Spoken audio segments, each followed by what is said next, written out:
League টেবিলের কি অবস্থা, আইএসএল এর খেলাতে এ পর্যন্ত যা যা ঘটনা ঘটেছে এবং সেই ঘটনা কালক্রম ফল লিগ টেবিলে কি উঠে এসেছে সেটা আজকে আমি তোমাদের সাথে শেয়ার করব। তো দেখা যাচ্ছে এই মুহূর্তে মোহনবাগান এবং বেঙ্গালুরু এফসির মধ্যে হাড্ডাহাড্ডি লড়াই হচ্ছে। পিছিয়ে নেই গোয়া, পিছিয়ে নেই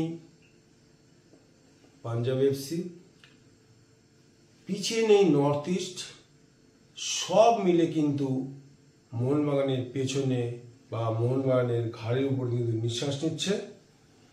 তা এই মুহূর্তে লিগ টেবিলের যে চেহারাটা তাতে দেখা যাচ্ছে প্রথমে বেঙ্গালুরু, যেখানে 8টা ম্যাচ খেলেছে, জিতেছে 5টাতে, ড্র করেছে 1টাতে, একটা মাত্র ম্যাচ তারা পরাজিত হয়েছে এবং তাদের পয়েন্ট 17। মোহনবাগান আছে ঠিক তারই পরেই, একটা কম ম্যাচ খেলে অর্থাৎ 7টা ম্যাচ খেলে 4টে ম্যাচ জিতেছে, 2টো ম্যাচ ড্র করেছে আর একটা ম্যাচ হেরেছে, যেটা বেঙ্গালুরু এফসির কাছে 3-0 গোলে পরাজিত হয়েছে। সেই ম্যাচটা বাদে মোহনবাগান কিন্তু কোনো ম্যাচে পরাজিত হয়নি। তাদের সংগ্রহ 14 এবং তারপরে যদি দেখা যায় পরপর কতগুলো দল, যেমন হচ্ছে north east, Chennai, Goa, Punjab FC, Jamshedpur, প্রতিটা দল কিন্তু একই পয়েন্ট অর্থাৎ 12 পয়েন্ট করে এরপরে আছে। গোল পার্থক্যের বিচারে দেখা যাচ্ছে তৃতীয় স্থানে উঠে এসেছে নর্থ ইস্ট। এবছর ডুরান্ড থেকেই তারা কিন্তু নজর কেড়েছে।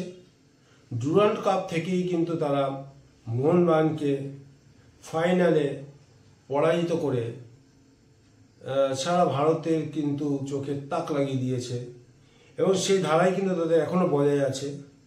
তারা যেখান থেকে শেষ করেছিল সেখান থেকেই কিন্তু আইএসএল এর খেলাটা ধরে নিয়েছে এবং এই মুহূর্তে তারা কিন্তু লিগ টেবিলের 3য় স্থানে উঠে এসেছে। যেখানে দেখা যাচ্ছে নর্থ ইস্ট 8টা ম্যাচ খেলেছে, 3টে ম্যাচে জয়লাভ করেছে, 3টে ম্যাচে ড্র হয়েছে আর 2টো ম্যাচ পরাজিত হয়েছে এবং সব মিলিয়ে তাদের পয়েন্ট সংখ্যা হচ্ছে 12। এরপরেই আসবে চেন্নাই। চেন্নাই কিন্তু 8টা ম্যাচ খেলেছে, 3টে ম্যাচ জিতেছে, 3টে ম্যাচ ড্র করেছে, 2টো ম্যাচ পরাজিত হয়েছে, তাদেরও সংগ্রহ হচ্ছে 12 পয়েন্ট। যদি বলা যায় গোয়ার কথা, প্রথম দিকে যথেষ্ট পিছিয়ে ছিল, এমনকি মোহামেডানের সাথেও কিন্তু ম্যাচটা হারতে হারতে ড্র করে ফেলেছিল এবং সেই গোয়া এফসি কিন্তু চমক দিয়ে দেয় এর পরবর্তীকালে, যেখানে ইস্টবেঙ্গলকে তারা প্রায় মাটি ধরিয়ে দিয়েছিল এবং পরে বেঙ্গালুরুর মতো দলকেও কিন্তু পরাজিত করেছে। সুতরাং তারা কিন্তু শেষের দিকে কিন্তু ফর্ম ফিরে পেতে শুরু করেছে। প্রথম দিকে তাদের একটা ব্যাট প্যাচ চলছিল, সেটা মোটামুটি কাটিয়ে দিয়েছে আর সাদুকু এই মুহূর্তে কিন্তু আগুন ফর্মে আছে।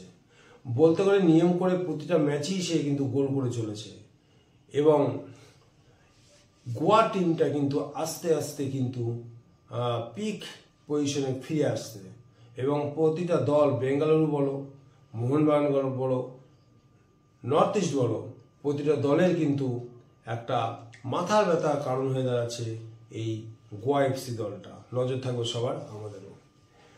গোয়ার পরে যদি দেখা যায় তাহলে পাঞ্জাব এফসি যথেষ্ট ভালো, যথেষ্ট ব্যালেন্স টিম এবং পাঞ্জাব এফসি টাইব্রেকারে মোহনবাগানের কাছে হেরে গেছিল ডুরান্ডে, কিন্তু তাদের খেলার মধ্যে কিন্তু একটা পরিচ্ছন্নতা এবং আক্রমণ, নাছোড়বান্দা, এই যে একটা ভাব, সেটা কিন্তু আমরা কিন্তু লক্ষ্য করেছি এবং সেই পাঞ্জাব এফসি কিন্তু সেই ধারায় কিন্তু অক্ষত রেখে 12 পয়েন্ট নিয়ে একই জায়গায় দাঁড়িয়ে আছে। তাদের যদি হিসাবে দেখা যায় তারা খেলেছে মাত্র 6টা ম্যাচ।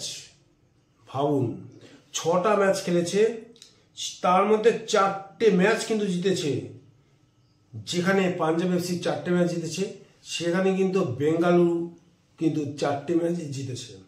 এবং এই মুহূর্তে পাঞ্জাব এফসি দেখা যাচ্ছে তারা কোনো ম্যাচ ড্র করেনি এবং 2টো ম্যাচ পরাজিত হয়েছে। তাদের সংগ্রহ হচ্ছে 12 পয়েন্ট, যথেষ্ট ভালো। তারপর যদি বলা হয় জামশেদপুর, যে ম্যাচটা হতে চলছে আগামী শনিবার মোহনবাগানের সাথে, যথেষ্ট ভালো জায়গায় আছে। তারা কিন্তু 7টা ম্যাচ খেলেছে, মোহনবাগানের মতো সমসংখ্যক ম্যাচ খেলেছে, 4টে ম্যাচ ড্র মানে জিতে গেছে। একই রকমভাবে পাঞ্জাব এফসির মতো তারা একটা ম্যাচে ড্র করেনি, কিন্তু 3টে ম্যাচে পরাজিত হয়েছে। 4টে ম্যাচ জিতে 3টেতে পরাজিত হয়ে তাদের কিন্তু সংগ্রহ হচ্ছে 12 পয়েন্ট। তাহলে এই যে north east, Chennai, Goa, Punjab FC, Jamshedpur, প্রতিটা দল কিন্তু মোহনবাগানের ঘাড়ে কিন্তু নিঃশ্বাস ফেলছে। সুতরাং আগামী যে শনিবার, সেই শনিবারে যুব ভারতী ক্রীড়াঙ্গনে জামশেদপুরের সাথে যে ম্যাচ হতে চলেছে, সেই ম্যাচ যদি মোহনবাগান কোনো ক্রমে আটকে যায়, তাহলে কিন্তু পেছনে এই দলগুলো কিন্তু মোহনবাগানকে অতিক্রম করে সামনে এগিয়ে যাবে। সেই কথা খেয়াল রেখে মরিরাকে কিন্তু ওদিনকে প্রাণপণ চেষ্টা করতে হবে যাতে ম্যাচ থেকে 3টে পয়েন্ট সংগ্রহ করা যায়। এরপরে যদি পরের দলগুলোর কথা বলা হয়, তাদের কি কন্ডিশন, যে দলগুলো সাধারণত 12 পয়েন্টের মধ্যে নেই, সেক্ষেত্রে আসবে মুম্বাই সিটি। মুম্বাই সিটি এই মুহূর্তে এই যে দলগুলো বললাম, 12 পয়েন্ট পাওয়া যে দলগুলো আছে, নর্থ ইস্ট, তারপরে চেন্নাই, গোয়া, পাঞ্জাব এফসি, জামশেদপুর, এরা কিন্তু 2টো করে ম্যাচ, কমপক্ষে 2টো করে ম্যাচ কিন্তু পরাজিত হয়েছে।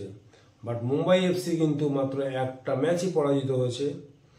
তারা কিন্তু ম্যাক্সিমাম ড্র করেছে, যেখানে তারা দেখা যাচ্ছে 4টে ম্যাচ ড্র করেছে। কোনো ক্ষেত্রে সেই ম্যাচগুলো তারা জিতেও যেতে পারত।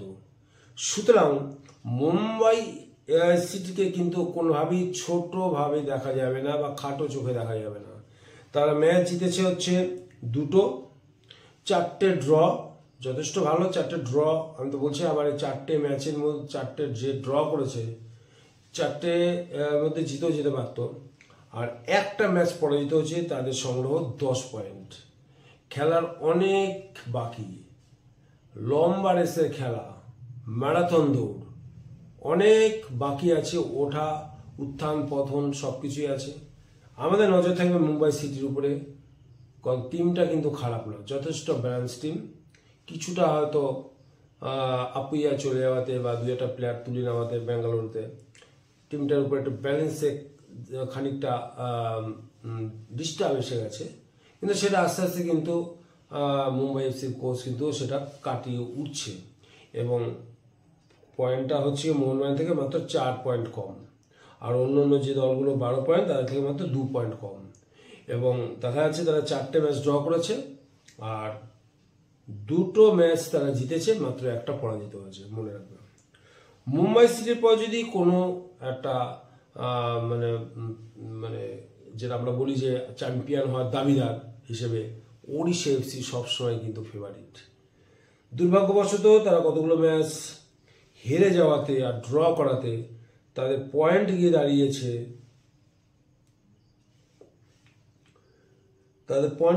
কত? 9 পয়েন্ট।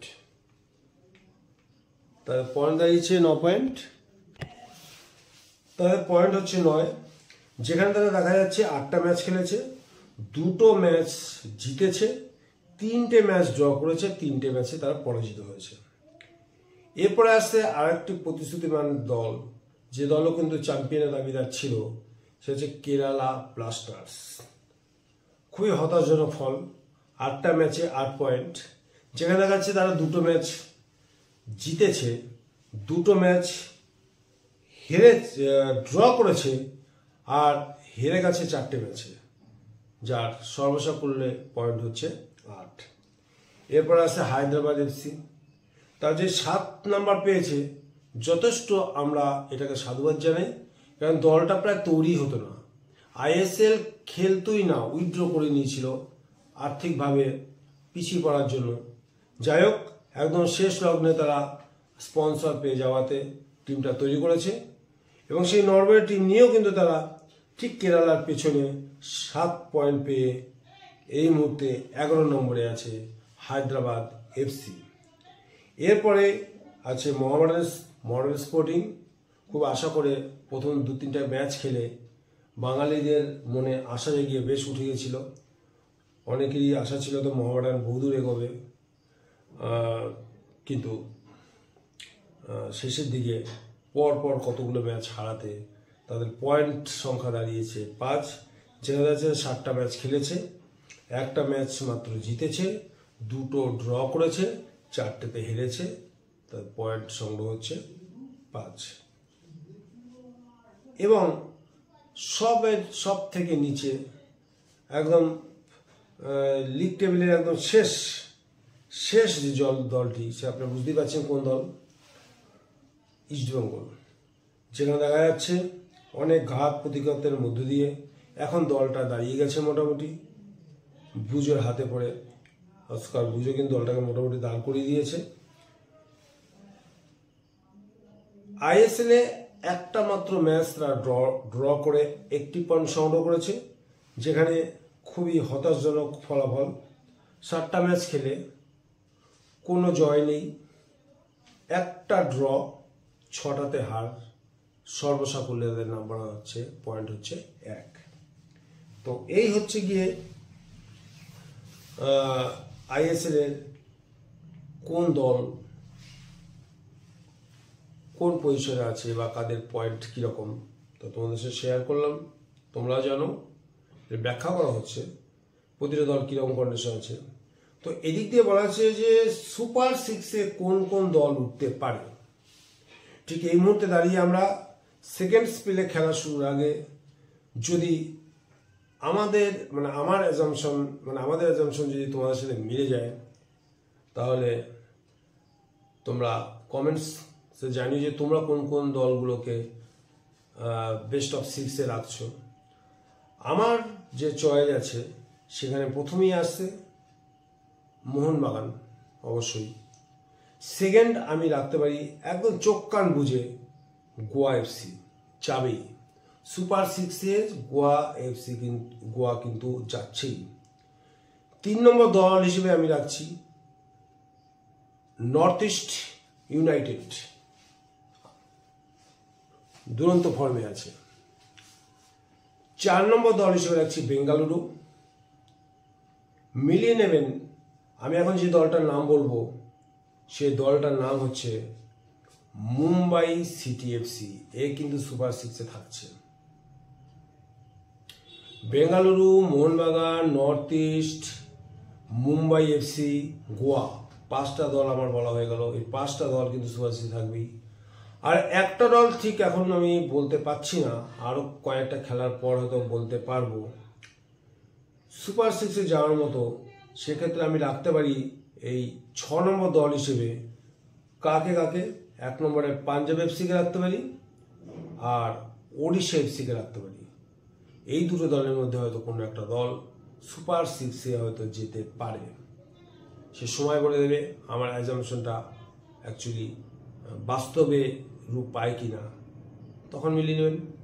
তো এই ছিল আজকের ভিডিও, যেখানে আমি সামগ্রিক পরিস্থিতি নিয়ে আলোচনা করলাম যে ভবিষ্যতে আইএসএলে কারা কারা সুপার 6 যেতে পারে। আর একটা কথা বলে রাখি, আইএসএল এর লিগ শিল্ড কারা জিতবে এই মুহূর্তে বলা যায় না, ডেফিনেটলি বলা যায় না যে হ্যাঁ মোহনবাগানই জিতবে বা বেঙ্গালুরু জিতবে কিংবা গোয়া জিতবে। যে 3টে নাম আমি এই মুহূর্তে বললাম, এই 3টে দলের মধ্যে যে কোনো একটা দল দেখে নেবেন লিগ শিল্ড কিন্তু তাদের ঘরেই উঠছে। কি কি নাম বললাম? বেঙ্গালুরু, মোহনবাগান,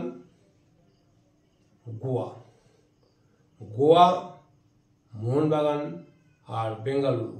এই 3টে দলের মধ্যে অ্যাডভান্স বলে দিলাম, হয়তো কোনো একটা দল লিগ শিল্ডের দাবিদার হতে পারে বা জিতে যেতে পারে। আর চ্যাম্পিয়ন আইএসএল চ্যাম্পিয়ন কোন দল হবে বলাটা খুবই মুশকিল, কারণ 6টা দলের মধ্যে যখন খেলা শুরু হবে তখন নয় বলা যাবে। এই মুহূর্তে এই কথাটা বলা যাচ্ছে না, কেননা গত বছরই দেখেছি মোহনবাগান যে ফর্ম নিয়ে লিগ শিলটা তাদের ঘরে তুলেছিল, আমরা ভেবেছিলাম আইএসএল চ্যাম্পিয়ন হয়তো মোহনবাগান হবে, কিন্তু দুর্ভাগ্যবশত সেদিনকে মুম্বাই এফসি দুরন্ত ফুটবল খেলে মোহনবাগানকে হারিয়ে দিয়েছে। সুতরাং এই কথাটা অর্থাৎ চ্যাম্পিয়ন কে হবে, আইএসএল চ্যাম্পিয়ন, সেটা কিন্তু বলতে পারছি না। সে পরবর্তীতে আর অন্য কোনো ভিডিওতে এই নিয়ে আলোচনা করা যাবে। তো মোটামুটি তোমাদের সাথে এই ব্যাপারটা নিয়ে আলোচনা করা হয়ে গেল যে এই মুহূর্তে আইএসএলে কোন দল কোন পজিশনে রয়েছে, আর ভবিষ্যতে কোন দল লিগ শিল্ড জিততে পারে, সুপার সিক্সে কারা কারা যেতে পারে, সব নিয়ে আলোচনা হয়ে গেল। আবার নতুন কোনো ভিডিও নিয়ে আবার নতুন কোনো দিনে তোমাদের সামনে আসবো। যদি এই ভিডিওটা তোমাদের ভালো লাগে তাহলে লাইক করবে, কমেন্টস করবে, আর যারা এখনো পর্যন্ত আমার এই চ্যানেলটিকে সাবস্ক্রাইব করনি তারা এর কাছে অনুরোধ, তারা চ্যানেলটিকে সাবস্ক্রাইব করো এবং নতুন নতুন ভিডিও পাওয়ার জন্য বেল আইকনটি অন করে রাখো। তো আজকে এই পর্যন্ত, ভালো থাকবে, good bye, good night, bye bye.